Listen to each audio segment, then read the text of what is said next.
ओम नमः शिवाय। मैं हूं ज्योतिषाचार्य के एम सिन्हा और एस्ट्रो तक पर जुड़े हुए सभी दर्शकों का बहुत बहुत स्वागत है। देखिए, आज के वीडियो में वर्षफल की बात करने वाले हैं और वर्षफल किसका? धनु लग्न वाले जातक यानी सैजिटेरियस एसेंडेंट वाले जितने जातक हैं उन सभी पर क्या प्रभाव पड़ेगा, वर्ष 2024 में कैसा वो समय बीतने वाला है। हर प्रोस्पेक्ट में हम लोग यहाँ पर बात करेंगे, चाहे वो हेल्थ को लेकर हो, वेल्थ को लेकर हो, जीवन साथी के सपोर्ट को लेकर हो, नौकरी व्यवसाय को लेकर हो, भाग्य को लेकर हो, प्रेम प्रसंग को लेकर हो, यात्राओं को लेकर हो। हर टॉपिक पर हम लोग यहाँ पर बात करने वाले हैं। तो आपका ऑलरेडी 11 महीने के बाद ही राशि परिवर्तन करता है। इसके अलावा जो बृहस्पति के अलावा बात किया जाए राहु केतु का, इनका भी राशि परिवर्तन जस्ट हुआ है। 30 अक्टूबर 2023 को इनका राशि परिवर्तन हुआ है। तो आप ये मान के चलिए कि 30 अक्टूबर 2023 के बाद राहु आपके लगन भाव से चतुर्थ में आ चुके हैं और केतु लगन भाव से लेकर दशम भाव पे आ चुके हैं। तो इसका क्या प्रभाव होगा? और शनिदेव जो हैं, शनिदेव क्योंकि आपके लगन से द्वादश भाव में गोचर कर रहे हैं और ये इस साल 2024 में लगभग वहीं पर रहेंगे, वक्री होंगे, अस्त होंगे। इसको मैं पूरे मासिक राशिफल जो बनाता हूँ उसमें पूरा डिटेल एनालिसिस करूँगा। वर्षफल में केवल पॉइंट टू पॉइंट बात किया जाएगा, क्योंकि आपको बगल वाले स्क्रीन में अगर दिख रहा होगा स्टार्ट लिखा है, एंड लिखा है और ट्रांजिशंस को अगर आप काउंट करेंगे तो टोटल मिलाकर 48 ट्रांजिशंस होंगे। अब ये ट्रांजिशन का क्या मतलब होता है, इसको समझिएगा। ट्रांजिशन का मतलब होता है कि जो ग्रह है अपना राशि परिवर्तन कर रहे हैं। जैसे सूर्य अगर किसी राशि में था और वो राशि चेंज कर दी है तो सूर्य का राशि परिवर्तन हो गया और ये एक ट्रांजिशन के बराबर हो गया।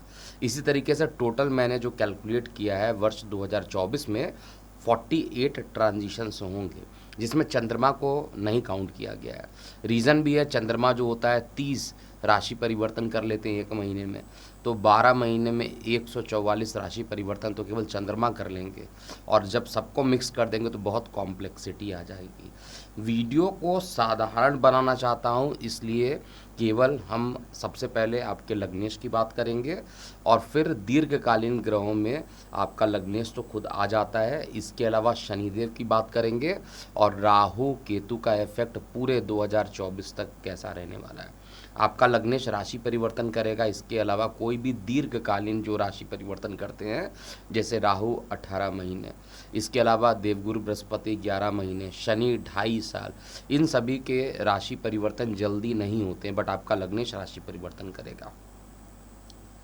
देखिए, जब मैं धनु लगन की बात करता हूँ तो धनु लग्न देवगुरु बृहस्पति का के अधीन आता है और देवगुरु बृहस्पति के बारे में आपको कई बातें याद रहनी चाहिए।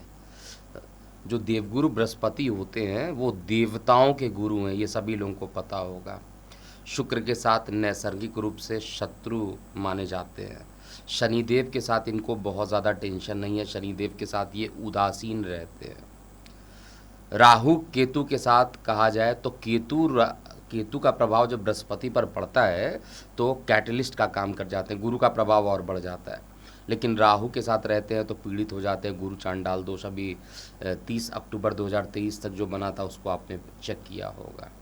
तो देवगुरु बृहस्पति जो होते हैं उनका अगर आप डायरेक्शन देखना चाहते हैं, क्योंकि देवता है तो ईशान कोण इनका डायरेक्शन बन जाता है। ईशान कोण में बृहस्पति देव का वास होता है और ईशान कोण से जस्ट 180 डिग्री अपोजिट कर दिया जाए तो वहाँ पर राहु का वास होता है, जिसको हम लोग साउथ वेस्ट कह सकते हैं। साउथ वेस्ट डायरेक्शन जो बनता है, नैऋत्य कोण जिसको कहते हैं, वहाँ पर राहु का वास होता है। तो बृहस्पति देवता जो होते हैं अगर आपकी कुंडली में अच्छे हैं, अकेला बृहस्पति अगर आपकी कुंडली में अच्छे हैं तो 5 भावों के कारक होते हैं। 5 भावों में जैसे द्वितीय भाव हो गया, पंचम भाव हो गया, नवम भाव हो गया, दशम भाव हो गया, एकादश भाव हो गया, इन सभी के कारक हैं। कारक का क्या मतलब है, पूरे अच्छे तरीके से समझिएगा। कारक का मतलब है कि उस भाव को लेकर रिस्पॉन्सिबिलिटी, केवल उसमें जो ग्रह बैठे उन्हीं को केवल आपको नहीं देखना है, उनके कारक को भी देखना है। जैसे द्वितीय भाव परिवार का होता है, परिवार को बांध कर रखना, साथ में एक साथ लेके चलना बृहस्पति की दृष्टि के कारण ही हो सकता है। अशुभ ग्रह बैठ जाए तो परिवार से आप अलगाव ही करेंगे। दूसरी चीज़ है, बृहस्पति देवता जो होते हैं बड़ी सौम्य ग्रह माने जाते हैं, नैसर्गिक रूप से शुभ ग्रह माने जाते हैं। अगर कोई भाव पीड़ित है उस पर बृहस्पति देवता देखते हैं तो वहाँ पर रिलैक्सेशन दे देते हैं अपनी दशा अंतर्दशा में। कर्क में ये परम उच्च के हो जाते हैं और मकर राशि में ये परम नीच के हो जाते हैं। बृहस्पति देवता कफ के कारक भी माने जाते हैं और बुरे प्रभाव में हो तो ये मोटापा शरीर के अंदर ज़्यादा ला देते हैं। देवगुरु बृहस्पति का काम ही होता है धर्म और ज्ञान को बढ़ाना, धार्मिक होना, ये गुरु की सबसे बड़ी विशेषता है। और आपको एक छोटा सा उदाहरण मैं यहाँ पे बताना चाहूँगा। शनि के साथ जब भी बृहस्पति देव बैठते हैं या शनि की दृष्टि बृहस्पति पर होती है तो देवगुरु बृहस्पति पीड़ित होना शुरू हो जाते हैं। वर्ष 2020 में जब शनि का राशि परिवर्तन हुआ था, कोविड आया था, उस समय भी बृहस्पति के साथ शनिदेव हो गए थे और वहाँ पर देखिए पूरी दुनिया रुक गई थी। मंदिरों को बंद कर दिया गया था, मंदिरों को क्या कहा जाए, हर चीज़ को लॉकडाउन कर दिया गया था और बृहस्पति बहुत बुरी तरीके से पीड़ित थे वहाँ पर।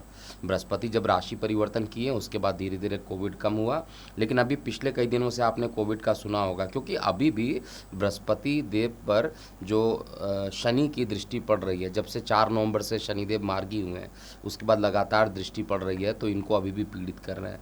तो गोचर में ये कहा जा सकता है कि ये जो बीमारियाँ है, चाहे एक रहस्यमय बीमारी आ जाए या कोविड का जो प्रकोप है, वो मेरे कैलकुलेशन के हिसाब से जब तक बृहस्पति मेष राशि में रहेंगे तब तक इसका प्रभाव रहेगा और उसके बाद इसका प्रभाव कम हो जाएगा। अब हम बात करने वाले हैं बृहस्पति देव जो होते हैं आपके वाणी के मालिक है, कुटुंब के कारक है, वाणी के कारक है, धन के कारक है, आँखों के कारक हैं और साथ में कहा जाए तो बृहस्पति देव आपके शिक्षा, संतान, उदर के भी कारक माने जाते हैं। भाग्य भाव इनका परम भाव है। काल पुरुष की कुंडली में कहा जाए तो नवम भाव बृहस्पति का ही होता है। भाग्य का भाव बृहस्पति इसलिए कहा जाता है जिसकी कुंडली में बृहस्पति स्ट्रांग, उसका तो कुछ पूछिए ही नहीं। वो धार्मिक रूप से तो अपना काम करेंगे, गलत कामों में कभी इन्वॉल्व नहीं होंगे और उनको भाग्य का हर समय सपोर्ट भी मिलता रहेगा। इसके अलावा भी बहुत फैक्टर को देखना पड़ता है। अब हम बात करते हैं ये वर्ष 2024 और इस वीडियो में आपको समझ में आएगा लास्ट में कि आपका स्वास्थ्य कैसा रहने वाला है, आपके जीवन साथी के साथ आपके रिलेशन कैसे रहने वाले हैं, आपकी रिसर्च एंड डेवलपमेंट कैसे होंगे, आपका भाग्य कितना साथ देगा, पिता का स्वास्थ्य, माता का स्वास्थ्य भी इसमें इंक्लूड किया जाएगा और साथ में आप सबसे इम्पॉर्टेंट है आपका कर्म भूमि, जहाँ पर आप जॉब करते हैं, बिजनेस करते हैं, वर्ष 2024 क्या कहता है, इनकम की स्थिति क्या रहेगी, ट्रैवलिंग कैसा रहेगा और सबसे इम्पॉर्टेंट धन की स्थिति, फाइनेंस कैसा रहने वाला है, प्रेम प्रसंग कैसा रहेगा। इन सभी चीज़ों को हम चेक करेंगे। क्या वर्ष 2024 में कोई भूमि, वाहन, मकान का सुख बनता है, इन सभी चीज़ों को हम लोग रफली समझेंगे। सबसे पहले स्टार्ट करते हैं देवगुरु बृहस्पति की भूमिका को लेकर। आपकी कुंडली में देवगुरु बृहस्पति क्या करना चाहते हैं, क्या कर रहे हैं, वर्तमान में कैसा प्लेसमेंट है, समझिएगा। तो देवगुरु बृहस्पति जो है वो मेष राशि में गोचर कर रहे हैं। हालांकि जब वीडियो बना रहा हूँ इस समय वक्री है, 31 दिसंबर को ये मार्गी भी हो जाएंगे और 30 अप्रैल 2024 को ये वृषभ में चले जाएंगे। जब तक ये वृषभ में नहीं जा रहे हैं आपके लिए गोल्डन अपॉर्चुनिटी है अभी भी, जितने भी धनु लगन वाले जातक, क्योंकि आपका लग्नेश भाग्य भाव में, आपका लग्नेश जो है पंचम भाव में है और कारक भाव में जाकर बैठा हुआ है। तो जब तक देवगुरु बृहस्पति पंचम में बैठा है, संतान से सुख होना, संतान की शिक्षा को बढ़ाना, संतान के लिए अच्छा और साथ में अध्यात्म की तरफ झुकाव भी आपका बढ़ाना, जब तक देवगुरु बृहस्पति यहाँ पर बैठे हैं तब तक हर तरीके से चीज़ें अच्छी रहने वाली है। यहाँ से देखा जाए तो धर्म को भी देवगुरु बृहस्पति देखेंगे, नवम भाव जिसको कहते हैं। तो नवम भाव पे दृष्टि डालने के कारण आपका धर्म के प्रति जो झुकाव होगा वो भी बहुत ज़्यादा रहने वाला है। और ये मैं डेट आपको बता देता हूँ, 30 अप्रैल 2024 तक का टाइम है जो आपके लिए हर तरीके से अच्छा रहने वाला है, हर तरीके से अच्छा रहने वाला है। क्योंकि बृहस्पति देव जहाँ पर बैठे हैं वहाँ से लगन को भी देखेंगे और लगन को देखेंगे और साथ में पंचम में भी जाकर बैठे हैं। ऐसा कॉम्बिनेशन रेयरली मिलता है, लग्नेश पंचम में हो, लग्नेश नवम में हो, लग्नेश लगन में जाकर बैठे हो, दिशा बली हो, उच्च के हो, मूल त्रिकोण हो, ये सभी में अच्छा रिजल्ट यहाँ पर मिलता है। और वर्तमान में भी अगर देखा जाए तो बृहस्पति के साथ जो बृहस्पति को जो दोष लगा हुआ था राहु का, वो दोष भी खत्म हो चुका है 30 अक्टूबर के बाद। तो बृहस्पति को कोई परेशानी 30 अप्रैल 2024 तक बिल्कुल नहीं होने वाली है। परेशानी कब शुरू होगी इसको भी आपको सोचना चाहिए, परेशानी कब शुरू होगी। तो एक्चुअल जो परेशानी स्टार्ट होगी और ये निश्चित रूप से होने वाली है। एक्चुअल परेशानी प्रारंभ होगी जब बृहस्पति वृषभ में चले जाएंगे, एक तो शत्रु राशि में चले जाएंगे। बृहस्पति देव और शुक्र देव के बारे में दो बातें याद रखिएगा हमेशा लाइफ में। बृहस्पति देव शुक्र को शत्रु मानते हैं, शुक्र देव बृहस्पति को उदासीन दृष्टि से देखते हैं। और साथ में जब हम फलकथन कर रहे हैं, क्योंकि छठवां भाव जो है शुभ ग्रहों के लिए अच्छा नहीं है, और इस लगन की कुंडली में बृहस्पति देव किसी भी कंडीशन में विपरीत राजयोग भी नहीं बनाएंगे, तो रिजल्ट अच्छा नहीं रहेगा। कहाँ कहाँ पर परेशानी होगी उसको भी समझिए। शिक्षा, विद्यार्थियों के शिक्षा पर बहुत ज़्यादा खर्च होना, अगर आपकी संतान है तो उसके शिक्षा पर बहुत ज़्यादा खर्च होना, मोटापे का शिकार हो जाना, साथ में बृहस्पति कफ भी बहुत ज़्यादा देता है, तो कफ के कारक भी हैं, तो कफ की मात्रा बहुत ज़्यादा शरीर के अंदर बन सकती है। इसके साथ ही साथ क्योंकि आपके 4th हाउस का जो लॉर्ड है वो भी देवगुरु बृहस्पति बनते, वो भी हॉस्पिटलाइजेशन को देख रहा है, तो मदर के हॉस्पिटलाइजेशन पे खर्च का अकस्मात बढ़ जाना। भूमि वाहन मकान का सेल करना चाहते हैं तो उसको सेल आप कर सकते हैं। जन्म स्थान से दूर भेज देगा, ये मैं श्योर हूँ। स्थान परिवर्तन का प्रबल योग, मैं फिर से रिपीट कर रहा हूँ, अगर धनु लगन है तो स्थान परिवर्तन का जो प्रबल योग बनता है वो धनु लगन में 1 मई 2024 से निश्चित रूप से बनने वाला है।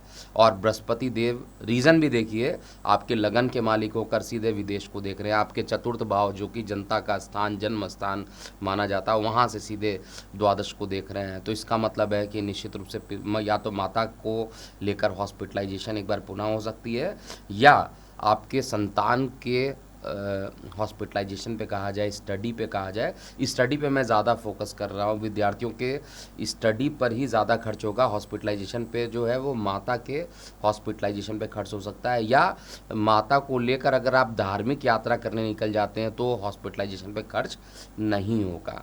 उपाय क्या करना चाहिए, क्योंकि बृहस्पति देव की जो जितनी भी दृष्टियाँ पड़ रही हैं, जो एक दृष्टि पड़ेगी वो आपके कर्म स्थान पे पड़ेगी। कर्म स्थान पर बैठकर विदेश को देखना, यानी कार्य को लेकर ट्रैवलिंग करना, स्थान परिवर्तन निश्चित रूप से दिखाई दे रहा है। मीन लगन जातकों में इस साल मई में किसी भी कंडीशन में स्थान परिवर्तन के प्रबल योग बने हैं। अगर आपकी कुंडली में बृहस्पति बहुत मजबूत पोजीशन पर है और दशांतर दशा भी ठीक चल रही है, तो उनके लिए प्रमोशन जो ट्रांसफ़र के योग होंगे उतने ज़्यादा नहीं बनेंगे। लेकिन बाकी लोगों के लिए जिनके कुंडली में वैसे ही बृहस्पति कमज़ोर थे, गोचर में भी कमज़ोर हो गए, तो निश्चित रूप से कहा जाए तो ये प्रभाव और ज़्यादा नकारात्मक हो जाएगा। बृहस्पति देव की जो दृष्टि पड़ रही है, कार्यस्थल को लेकर विदेश को देख रहे हैं, साथ में जहाँ पर बैठे हैं वहाँ से धन स्थान को भी देखना है और विदेश को भी देख रहे हैं। तो इस पूरे 2024 में फाइनेंशियल इशू बहुत ज़्यादा होने वाला है। फाइनेंशियल इश्यूज जो रहेंगे बहुत ज़्यादा होगा, आर्थिक संकट बहुत ज़्यादा आ सकता है। आपको प्लान्ड वे में काम करना पड़ेगा, क्योंकि 2024 के मई के बाद या तो आपको अपने संतान के अध्ययन करने के लिए बहुत ज़्यादा बड़ा अमाउंट आपको लोन भी लेना पड़ सकता है या खर्च करना पड़ सकता है उनके अध्ययन के लिए, ऐसा मैं चार्ट में देख रहा हूँ। तो परिवार से दूरी भी बन रहा है, तो मुझे हर तरीके से दिख रहा है। एक तो धन, द्वितीय भाव भी परिवार का होता है, वहाँ से भी डायरेक्टली इनडायरेक्टली विदेश को देख रहे हैं, जन्म स्थान से भी डायरेक्टली इनडायरेक्टली विदेश को देख रहे हैं, और कर्म स्थान से भी विदेश को देख रहे हैं। इसका मतलब स्थान परिवर्तन पक्का है आपका। और संतान के ऊपर जो खर्च होगा शिक्षा का, वो भी खर्च होगा।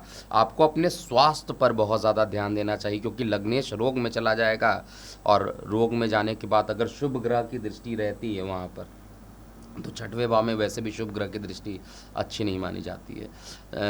आपको इस लगन की कुंडली में अगर शुक्र जो स्ट्रांग पोजीशन पे जब जब रहेगा तब तक थोड़ा राहत आपको मिल जाएगा, लेकिन ओवरऑल जो रिजल्ट है वो बृहस्पति का नकारात्मक रिजल्ट मिलेगा, वो भी 30 अप्रैल 2024 के बाद, यानी 1 मई से जब राशि परिवर्तन होगा तब ज़्यादा परेशानी धनु लग्न वाले जातकों को होगा। मेरे ख्याल से ये बात आपको एकदम अच्छे से समझ में आ गई होगी।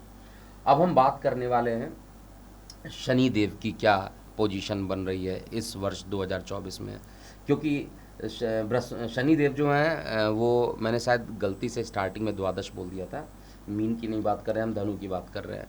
तो धनु में जो शनिदेव हैं वो लगन से पराक्रम भाव में जाकर बैठे हुए हैं और बिल्कुल नहीं हिलने वाले हैं, कोई चेंज नहीं करेंगे 2024 में, क्योंकि इनका जो राशि परिवर्तन होगा 29 मार्च 2025 में होगा।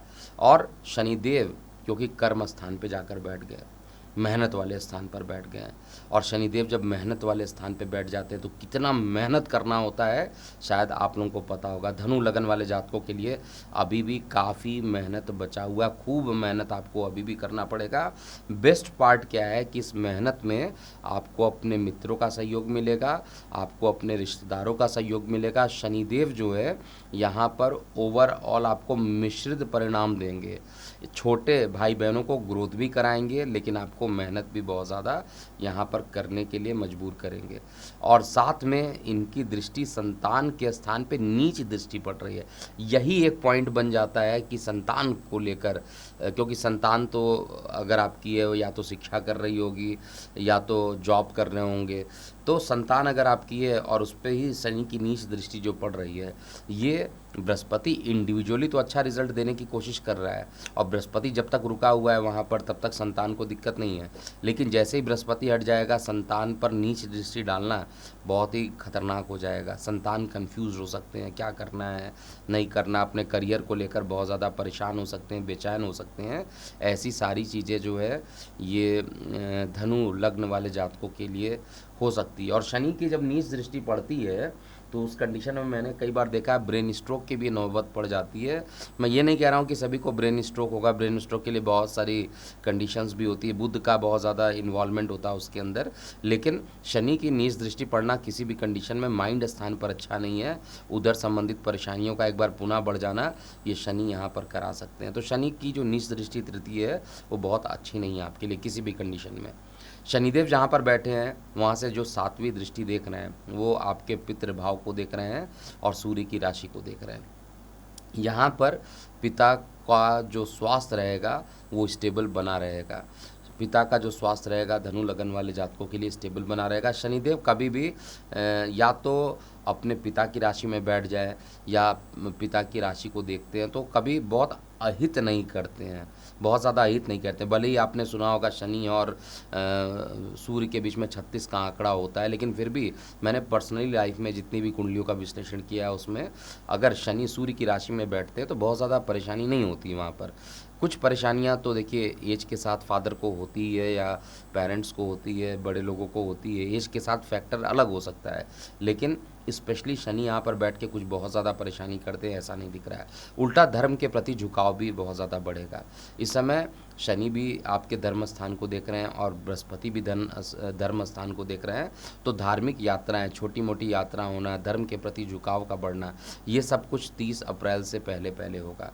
उसके बाद जैसे ही बृहस्पति राशि परिवर्तन करेंगे, लेकिन शनि की दृष्टि अभी भी पड़ेगी, और शनि की जो दृष्टि पड़ेगी वो संतान के लिए खराब है, लेकिन पिता के लिए सामान्यता कहा जाए नॉर्मल कंडीशन बनेगी। और यहाँ पर कर्म की महत्ता बहुत ज़्यादा हो जाती है।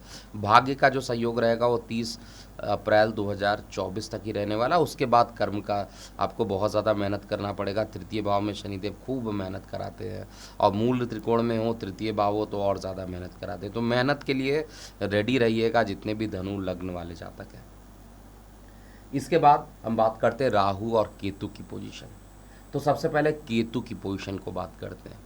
देखिए इस पूरे वर्ष 2024 में केतु आपके लगन भाव से दशम स्थान पर ही गोचर कर रहे हैं, उपचय भाव में गोचर कर रहे हैं। 3, 6, 10, 11 को उपचय भाव कहा जाता है, और उपचय भाव में राहु केतु दोनों ही अच्छे प्रभाव देते हैं। केतु क्योंकि आपके कर्म स्थान पर जाकर बैठे हैं तो केतु की जो पूरी टेंडेंसी होगी वो बुध पर डिपेंड करेगा। आपकी कुंडली में बुध अगर अच्छा है तो केतु यहाँ पे बहुत ही अच्छा रिजल्ट देंगे। और अगर गोचर में भी केतु अच्छे जगह पे जाते हैं तो रिजल्ट को और बढ़ाएंगे। यहाँ पर केतु हालांकि आपको अपने जॉब से अनसेटिस्फाइड भी करा सकते हैं, क्योंकि अनसेटिस्फाइड वाले प्लैनेट माने जाते हैं, अनसेटिस्फाइड जल्दी हो जाते हैं। लेकिन कार्य व्यवसाय को लेकर अगर कुछ मैन्युफैक्चरिंग रिलेटेड कोई काम करना चाहते हैं, या ऐसे लोग जो धनु लगन के हैं, जनरली मकर के या तुला वाले डॉक्टरी फील्ड में ज़्यादा बनते मैंने देखा है, लेकिन अगर आप धनु लग्न के हैं और मैन्युफैक्चरिंग रिलेटेड कोई काम करना चाहते हैं तो ऐसे कार्य को आप प्रारंभ कर सकते हैं। केतु यहाँ पर बहुत ही अच्छा रिजल्ट आपको देने वाला है। केतु एक्चुअली में जो कन्या राशि में बैठा है वहाँ से बैठकर ये आपके वाड़ी स्थान को भी देखेगा। वाड़ी स्थान को देखने के कारण अगर आपको टॉन्सिलाइटिस की प्रॉब्लम है तो उस प्रॉब्लम को बढ़ा सकता है, क्योंकि मंगल के समान ही प्रभाव देता है। और यहाँ पर जो केतु की दृष्टि पड़ेगी टॉन्सिलाइटिस इत्यादि को बढ़ाना, और ये भी इंडिकेट कर रहा है कि परिवार से थोड़ा दूर करेगा। बृहस्पति जैसे ही राशि परिवर्तन करेंगे, केतु के रिस्पेक्ट में बृहस्पति और बृहस्पति के रिस्पेक्ट में केतु, ये दोनों नवम पंचम योग बनाएंगे और केतु यहाँ पर शुभ प्रभाव देना प्रारंभ कर देंगे। और केतु का जो प्रभाव रहेगा वो जो मोक्ष का होता है, मतलब आपको धर्म के प्रति ज़्यादा एक्टिवेटेड कर देंगे, धर्म के प्रति आपका झुकाव होगा, धार्मिक यात्राएं ज़्यादा होने लगेंगी और परिवार में जो एकाग्रता बनी रहेगी। लेकिन गले से संबंधित कुछ ना कुछ परेशानी केतु यहाँ पर करेंगे। धन के संचय ना होने की पूरी कोशिश यहाँ पर केतु करेंगे। लेकिन प्रोफेशनल लाइफ में कहा जाए, बिजनेस रिलेटेड काम करने में केतु का शानदार रिजल्ट आप आने वाले समय में देखेंगे।